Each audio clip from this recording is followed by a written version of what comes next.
નમસ્કાર વિદ્યાર્થી મિત્રો, આજે આપણું પ્રથમ સત્ર તો પૂરું થઈ ગયું. હવે આપણે દ્વિતીય સત્ર પર જઈએ. એમાં આપણું પ્રથમ પહેલું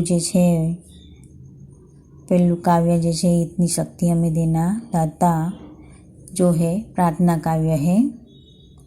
उनके है अभिलाष. तो यह एक प्रार्थना काव्य है. काव्य में ईश्वर से प्रार्थना की गई है कि किसी भी परिस्थिति में किसी से कोई भूल न हो, सबका जीवन उदात्त बने, ऐसी मंगल कामना की गई है. किसी के प्रति बैर भावना या बदले की भावना मन में न रखकर सभी का जीवन मधुबन बने, ऐसी भावना व्यक्त की गई है. ठीक है, तो मधुबन यानी कि बगीचा, उपवन, समझ में आया. तो हम ये आपको काव्य तो आपको गाना, इसका राग तो आपको पता ही है. तो हम इसकी समझूती देखते हैं. कविता की सरल काव्य समझूती है. तो इतनी शक्ति हमें देना दाता. शक्ति यानी कि बल, ताकत. दाता यानी कि ईश्वर. मन का विश्वास कमज़ोर होना. विश्वास से यानी कि भरोसा. हम चले नेक रास्ते पे, भूल कर भी कोई भूल होना. नेक यानी कि अच्छा, पे यानी कि पर. बराबर. तो कवि क्या क्या कहते हैं कि ये है ईश्वर, तो हमें इतनी ताकत दे कि तुझ पर मेरे मन का भरोसा यानी कि विश्वास कभी कम न हो. हम हमेशा अच्छाई और ईमानदारी के रास्ते पर चलें और भूलकर भी हमसे कोई गलती न हो. ये कवि समझाना चाहते हैं. इस दूर अज्ञान के हो अंधेरे. दूर अज्ञान के हो अंधेरे. अज्ञान यानी कि अज्ञान का अभाव, ज्ञान का अभाव. और तू हमें ज्ञान की रोशनी दे. रोशनी यानी कि प्रकाश. हम बुराई से बचते रहे. हम जितनी भी दे भली जिंदगी दे. भली यानी कि अच्छी.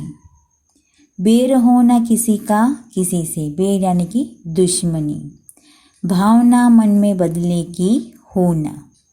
भावना यानी कि इच्छा, जा. बदला यानी कि प्रतिशोध. तो यहाँ पे कवि क्या कहते हैं कि हे ईश्वर, तू हमें ज्ञान का प्रकाश दे, जिससे हमारे अज्ञान का अंधेरा दूर हो जाए. हम हर बुराई से बचते रहे. तो हमें जितनी भी जिंदगी दे वह भलाई से भरी हो. हम में से किसी से दुश्मनी न हो, और अगर कभी हो जाए तो हमारे मन में उसका बदला लेने की भावना पैदा न हो. ये कवि कहना चाहते हैं. अब आगे देखते हैं.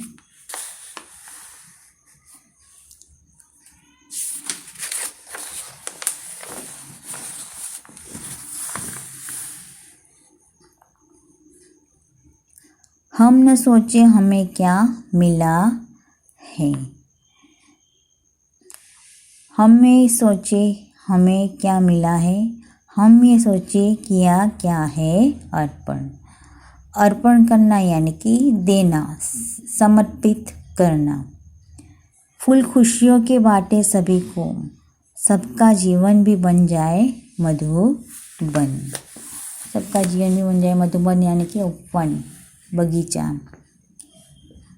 अपनी करुणा का जल तू बहा के. अपनी करुणा का जल तू बहा के, कर दे पावन हर एक मन का कोना. करुणा यानी कि दया. जल यानी कि पानी. पावन यानी कि पवित्र. बराबर. ठीक है. तो यहाँ पे कवि क्या कहना चाहते हैं कि हम यह कभी सोचने हम यह कभी न सोचे कि हमें मिला क्या है। हम बस यही सोचे कि हमने दूसरों को क्या दिया क्या है।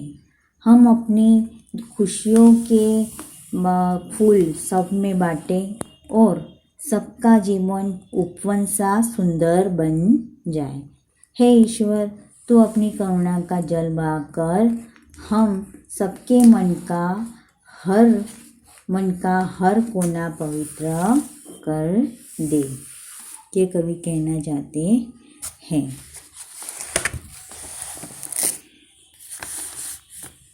अब आगे, हम अंधेरे में है रोशनी दे। हम अंधेरे में रोशनी दे, हो न दे खुद को ही दुश्मनी से। हम सजा पाए अपने किए की, मौत भी हो तो सौ ले खुशी से। कल जो गुजरा है फिर से न गुजरे, और आने वाला वो कल ऐसा होना हो ना। अब क्या कहते हैं कि कवि ये कहते हैं कि हे ईश्वर, हम अज्ञान के अंधेरे में हैं, तो तू हमें ज्ञान की रोशनी दे। हम एक दूसरे से दुश्मनी कर अपने आप को मिटा न डाले। हे ईश्वर, अगर हम गलत काम करें तो हमें उसकी सज़ा मौत भी मिले तो हम खुशी से उसे मंजूर कर लें। कल जो बुरी घटनाएं हुई है वे फिर न हो, और आने वाला जो कल बीते हुए कल जैसा पूरा न हो, ऐसा कवि कहना चाहते हैं। हर तरफ जुल्म है और बेबसी है। बेबसी यानी कि लाचारी। समा सा हर आदमी है, पाप का बोझ बढ़ता ही जाए। जाने कैसे ये धरती थमी है, बोझ ममता से तू ये उठा ले। तेरी रचना का ही अंत हो ना, हम चले नेक रास्ते पे। यहाँ पे कवि ये कहना चाहते हैं कि समासा यानी कि डरा हुआ। हाँ, तो आज हर तरफ अत्याचार हो रहे हैं, लोग उन्हें रोकने में असमर्थ हैं। हर आदमी डरा दिखाई देता है, पाप का बोझ बढ़ता ही जा रहा है। पता नहीं धरती यह सब कैसे सहन कर रही है। हे परमात्मा, तू अपनी ममता के बल से धरती के इस बोझ को उठा ले, जिससे तेरी बनाई हुई यह दुनिया नष्ट होने से बच जाए। ठीक है, तो यहाँ पे हमने ये काव्य समझौती हमने देख ली है। ठीक है, तो यहाँ पे ये जो शब्दार्थ है वो तो मैंने आपको पंक्ति में ही समझा दिया है। तो ये शब्दार्थ आपको लिख देने हैं।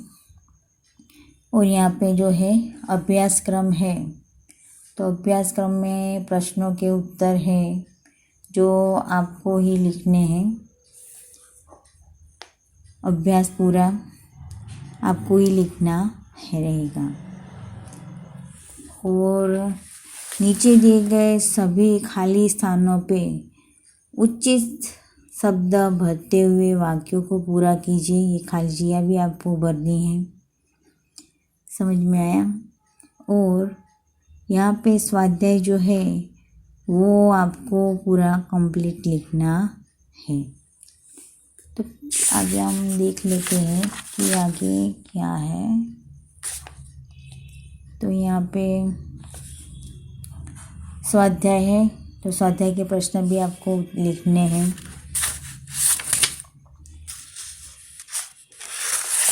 तो ये आपको पूरा स्वाध्याय और अभ्यास आपको अपनी नोटबुक में आपको खुद ही लिखना होगा।